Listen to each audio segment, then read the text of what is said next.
안녕하세요, 여러분. 오늘은 특별히 우리 노년층 분들을 위한 이야기를 준비했습니다. 바로 수도권에 살고 계신 노인들이 집을 팔고 외곽이나 시골에 전원주택을 사면 안 되는 이유에 대해 말씀드리려고 합니다. 여러분, 시골 생활이 참 좋아 보일 수 있지만 막상 그곳에서 생활해보면 예상치 못한 어려움이 많습니다. 제가 오늘 알려드릴 이야기들을 잘 들어보시고 현명한 결정을 내리시길 바랍니다. 오늘 우리는 여러분의 인생의 여정을 더욱 풍요롭게 만들 수 있는 조언에 대해 자세히 알려드리겠습니다. 자, 그럼 시작해 보겠습니다. 첫 번째 이야기, 김영자 할머니의 전원생활 꿈과 현실. 김영자 할머니는 서울에서 평생을 살아오셨습니다. 남편을 여의고 자식들도 모두 독립한 후 할머니는 도시의 소음과 혼잡함에서 벗어나고 싶은 마음에 외곽에 전원주택을 구입했습니다. 할머니는 여기선 숨통이 트여요. 마치 새 인생을 사는 것 같아요. 라고 자랑하곤 했습니다. 친구들은 그런 할머니를 부러워하며 우리도 나중에 전원주택에 가서 살고 싶다. 고말하곤 했습니다. 할머니는 작은 정원을 가꾸고 매일 아침 산책을 하며 자연의 아름다움을 만끽했습니다. 그러나 점차 작은 불편함들이 쌓이기 시작했습니다. 특히 할머니는 혈압과 당뇨로 인해 병원을 자주 다녀야 했습니다. 시골에서는 병원이 멀고 대중교통도 불편했습니다. 한 번은 심하게 아파서 응급차를 불렀는데 오는 데만 한참 걸렸습니다.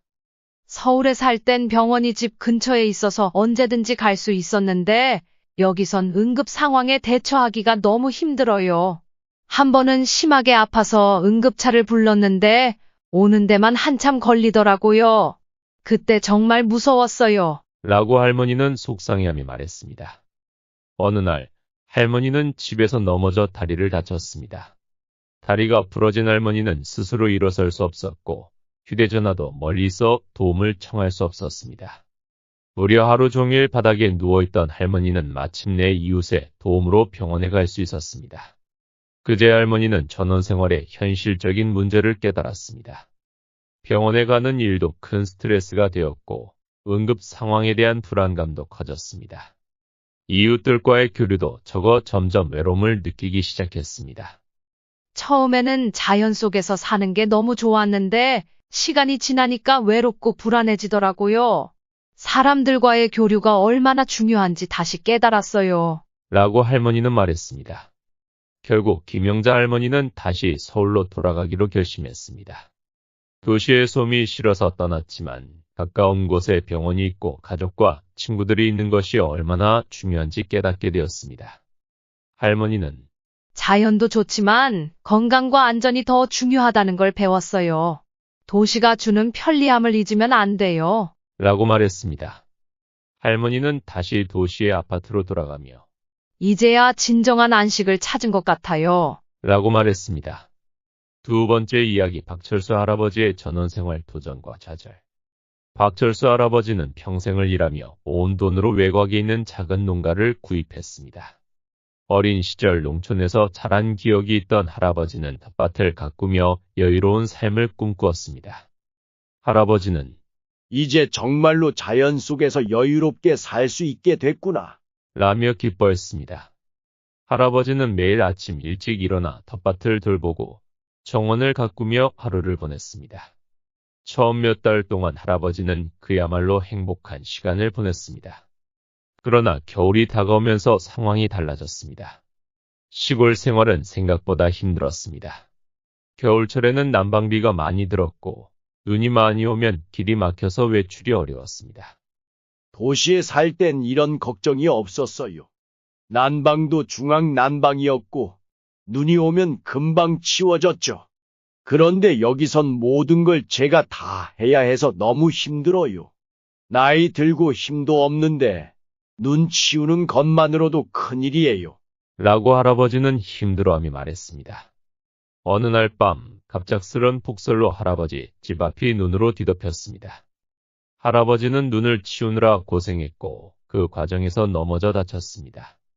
그러나 더 큰 문제는 전기가 끊겨 난방이 되지 않았다는 점이었습니다. 할아버지는 얼어붙은 집안에서 떨며 밤을 보내야 했습니다. 이 일은 할아버지에게 큰 충격을 주었습니다. 전기가 끊기니까 난방도 안 되고 휴대전화도 충전할 수 없어서 정말로 고립된 느낌이었어요. 그때 정말 죽을 것 같았어요. 라고 할아버지는 털어놓았습니다. 박철수 할아버지는 결국 전원 생활의 어려움에 지쳐 다시 도시로 돌아가기로 결심했습니다. 나이가 들수록 가까운 곳에 도움을 받을 수 있는 환경이 중요하다는 걸 알게 되었어요. 도시의 편리함을 무시할 수 없더라고요. 라고 할아버지는 말했습니다. 다시 도시로 돌아온 할아버지는 이제는 전원 생활의 낭만보다는 안전하고 편안한 생활이 더 중요하다는 걸 깨달았어요. 라고 덧붙였습니다. 세 번째 이야기, 이순자 할머니의 전원생활 실망과 깨달음. 이순자 할머니는 경기도권의 아파트에서 살다 외곽의 전원주택으로 이사했습니다. 아파트 생활의 소음에서 벗어나고 싶은 마음에 선택한 전원생활이었지만 이내 현실적인 문제가 드러나기 시작했습니다. 할머니는 아파트 생활이 답답해서 자연 속에서 살고 싶었어요. 그게 제 마지막 꿈이었죠. 라고 말했습니다. 처음에는 전원생활의 고요함과 자연의 아름다움에 만족했습니다. 할머니는 아침마다 정원에서 꽃을 가꾸고 저녁에는 새소리를 들으며 책을 읽었습니다. 그러나 시골에서는 이웃과의 교류가 적고 주변에 친한 친구들도 없었습니다. 할머니는 점점 외로움을 느끼게 되었습니다. 가족들이 방문하기도 어려웠고 혼자 있는 시간이 많아지자 우울감이 커졌습니다. 서울에 살 때는 친구들도 자주 만나고 가족들도 쉽게 찾아올 수 있었어요. 그런데 여기선 너무 외로워요. 혼자 있는 시간이 많아지니까 우울해지더라고요. 라고 할머니는 말했습니다. 어느 날 할머니의 생일이 다가왔습니다. 가족들이 깜짝 방문을 해주기로 했지만 교통 문제로 인해 오지 못하게 되었습니다. 혼자 생일을 보내게 된 할머니는 더욱 외로움을 느끼게 되었습니다. 할머니는 생일날 혼자 있으니까 너무 쓸쓸했어요. 자연 속에서의 삶도 좋지만 사람들과의 교류가 더 중요하다는 걸 깨달았어요. 라고 고백했습니다. 이순자 할머니는 결국 다시 경기도권의 아파트로 돌아가기로 결심했습니다. 전원생활은 고독과의 싸움일 수 있으며 노년층에게는 사회적 교류와 가족과의 접근성이 매우 중요하다는 것을 깨달았습니다. 할머니는 자연도 좋지만 사람들과의 교류가 더 중요하다는 걸 배웠어요. 다시 돌아가니 친구들도 다시 만나고 가족들도 자주 볼 수 있어서 마음이 편안해졌어요. 라고 말했습니다. 이렇게 세 가지 사례를 통해 서울이나 경기도권에 사는 노인들이 집을 팔고 외곽이나 시골에 전원주택을 사면 안 되는 이유를 이야기해 보았습니다. 이러한 사연들을 포함하여 전원주택을 사면 안 되는 구체적인 이유 7가지를 더 알려드리도록 하겠습니다. 첫 번째, 의료 서비스의 접근성 부족. 첫 번째 이유는 바로 의료 서비스의 접근성 부족입니다. 우리가 나이가 들수록 가장 중요하게 생각해야 할 것이 바로 건강이죠. 서울이나 경기도권에서는 병원도 많고 다양한 의료 서비스를 쉽게 이용할 수 있습니다. 그런데 시골로 가면 상황이 많이 다릅니다. 김영자 할머니는 서울에서 평생을 살다가 얼마 전 시골로 이사를 가셨습니다. 처음에는 자연과 함께하는 삶이 너무 좋아 보였죠. 공기도 맑고 조용해서 마음이 편안해졌다고 하셨어요. 하지만 건강에 문제가 생기고 나서는 어려움을 겪기 시작하셨습니다. 김영자 할머니는 이렇게 말씀하셨어요. 처음에는 시골 생활이 정말 좋았어요. 매일매일 새소리를 들으며 산책하는 게 얼마나 좋았는지 몰라요. 그런데 얼마 전에 갑자기 혈압이 올라서 병원에 갔더니 작은 병원밖에 없더라고요. 큰 병원을 가려면 1시간 이상 차를 타고 나가야 했어요. 이젠 작은 증상이라도 무서워서 안심이 안 돼요. 이처럼 의료 서비스의 접근성 부족은 노년층이 시골 생활에서 큰 어려움을 겪을 수 있는 문제 중 하나입니다. 나이가 들수록 갑작스러운 건강 문제에 대비해야 하는데 시골에서는 그러기 쉽지 않습니다. 두 번째, 사회적 고립과 외로움. 두 번째 이유는 사회적 고립과 외로움입니다. 서울이나 경기도권에서는 친구들도 많고 이웃들과도 자주 교류할 수 있습니다. 하지만 시골로 이사하게 되면 이런 사회적 연결망이 약해지기 쉽습니다. 박영희 할아버지의 이야기를 들어보겠습니다. 박영희 할아버지는 서울에서 오래 살다가 은퇴 후 시골로 이사하셨습니다. 처음에는 시골 생활이 마음에 들었지만 점점 외로움을 느끼게 되셨습니다. 박영희 할아버지는 이렇게 말씀하셨어요. 서울에서는 친구들이랑 매일 같이 산책도 하고 동네 사람들과 이야기 나누는 게 즐거웠어요. 그런데 시골로 이사하니 주변에 아는 사람이 하나도 없어서 적응하기가 힘들더군요. 자식들도 자주 오지 못하고 혼자 있는 시간이 많아지니 외로움이 많이 느껴져요. 이처럼 사회적 고립과 외로움은 노년층이 시골에서 적응하기 힘든 이유 중 하나입니다. 인간은 사회적 동물이기에 다른 사람들과의 교류가 중요한데 시골에서는 그게 쉽지 않습니다. 세 번째, 일상생활의 불편함. 세 번째 이유는 일상생활의 불편함입니다.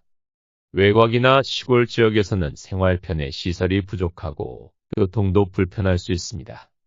서울에서는 집 앞에서 쉽게 버스를 타고 가까운 곳에서 쇼핑도 할 수 있지만 시골에서는 그렇지 않습니다. 정순자 할머니의 이야기를 들어보겠습니다. 정순자 할머니는 경기도권에서 살다가 시골로 이사를 가셨습니다. 시골 생활이 편안할 것이라 생각했지만 일상생활의 불편함을 겪게 되셨습니다. 정순자 할머니는 이렇게 말씀하셨어요. 처음에는 자연 속에서의 생활이 너무 좋았어요. 그런데 슈퍼마켓이 멀어서 장 보러 가는 것도 힘들고 은행 업무 보러 가는 것도 불편해요. 버스도 자주 오지 않아서 차가 없으면 이동하기가 어려워요. 이렇게 불편할 줄은 몰랐어요. 이처럼 일상생활의 불편함은 노년층이 외곽이나 시골로 이사할 때 꼭 고려해야 할 문제입니다. 편의시설과 교통이 부족하면 일상이 불편해질 수밖에 없습니다. 네 번째, 긴급 상황 대처의 어려움. 네 번째 이유는 긴급 상황 대처의 어려움입니다. 외곽이나 시골에서는 긴급 상황이 발생했을 때 도움을 받기가 어렵습니다. 예를 들어 갑작스러운 건강 악화나 사고가 발생했을 때 응급 의료 서비스가 도착하는데 시간이 오래 걸릴 수 있습니다. 김철수 할아버지의 이야기를 들어보겠습니다. 김철수 할아버지는 외곽 지역으로 이사한 후 한번 크게 다친 적이 있습니다. 그때 응급 서비스가 도착하는데 시간이 오래 걸려 큰 불편을 겪었습니다. 김철수 할아버지는 이렇게 말씀하셨어요. 한번 크게 다친 적이 있었는데 응급차가 오는데 너무 오래 걸렸어요. 서울에서는 금방 도착했을 텐데 여기서는 그렇지 않아서 큰 걱정이었어요. 그때 정말 무서웠어요. 이처럼 긴급 상황 대처의 어려움은 노년층이 외곽이나 시골로 이사할 때 심각하게 고려해야 할 문제 중 하나입니다. 건강이 중요하기 때문에 긴급 상황에서 빠르게 대처할 수 있는 환경이 필요합니다. 다섯 번째, 가족과의 거리. 다섯 번째 이유는 가족과의 거리입니다. 수도권에 살던 노년층이 외곽이나 시골로 이사하면 자주 가족을 만나는 것이 어려워질 수 있습니다. 이는 특히 손주들이나 자녀들과의 관계에 큰 영향을 미칠 수 있습니다. 박순자 할머니의 이야기를 들어보겠습니다. 박순자 할머니는 손주들을 자주 보고 싶어 하지만 외곽으로 이사한 후에는 그 기회가 줄어들었습니다. 박순자 할머니는 이렇게 말씀하셨어요. 손주들이 너무 보고 싶은데 여기까지 오기에는 너무 멀어서 자주 오지 못해요. 서울에 살 때는 자주 봤는데 이제는 그렇지 않아서 많이 아쉬워요. 손주들이랑 함께 놀고 싶은데 그러지 못해서 너무 서운해요. 이처럼 가족과의 거리가 멀어지면 노년층의 삶에 큰 영향을 미칠 수 있습니다. 가족들과의 교류가 줄어들면 외로움도 더 커질 수 있습니다. 여섯 번째, 경제적인 불안정성. 여섯 번째 이유는 경제적인 불안정성입니다. 외곽이나 시골로 이사하는 것이 처음에는 비용이 절감되는 것처럼 보일 수 있지만 예상치 못한 비용이 발생할 수 있습니다. 예를 들어 집을 유지보수하거나 교통비, 의료비 등이 추가로 들어갈 수 있습니다. 최영자 할머니의 이야기를 들어보겠습니다. 최영자 할머니는 외곽으로 이사한 후 예상치 못한 비용 때문에 경제적인 어려움을 겪게 되셨습니다. 최영자 할머니는 이렇게 말씀하셨어요. 처음에는 시골로 이사하면 돈을 아낄 수 있을 거라 생각했는데 집 유지비나 교통비가 생각보다 많이 들어요. 예전에는 생각하지 못했던 경제적인 불안정성을 느끼고 있어요. 이렇게 될 줄 알았으면 이사를 안 했을 거예요. 이처럼 경제적인 불안정성은 노년층이 외곽이나 시골로 이사할 때 꼭 고려해야 할 문제입니다. 예상치 못한 비용이 발생하면 생활이 어려워질 수 있습니다. 결론. 노년층의 현명한 선택. 오늘 우리는 서울 및 경기도권에 살고 있는 노년층이 집을 팔고 외곽이나 시골에 전원주택을 사면 안 되는 이유에 대해 이야기했습니다. 의료 서비스의 접근성 부족, 사회적 고립과 외로움, 일상생활의 불편함, 긴급 상황 대처의 어려움, 가족과의 거리, 경제적인 불안정성 등이 주요 이유입니다. 이러한 이유들은 노년층이 외곽이나 시골로 이사할 때 심각하게 고려해야 할 요소들입니다. 중요한 것은 자신의 라이프 스타일과 필요를 잘 이해하고 그에 맞는 결정을 내리는 것입니다. 노년층의 삶은 안정적이고 행복해야 합니다. 따라서 이사 결정을 내리기 전에 이러한 요소들을 충분히 고려하는 것이 중요합니다. 여러분도 이 영상을 통해 노년층의 이사에 대해 한 번 더 생각해보고 주위의 노년층 분들이 현명한 결정을 내릴 수 있도록 도움이 되길 바라며 내용이 마음에 들었다면 구독, 좋아요 눌러주세요. 이 영상을 시청해주셔서 감사합니다. 다음 영상에서도 더 유익한 정보와 지혜를 나누겠습니다. 행복한 하루 되세요.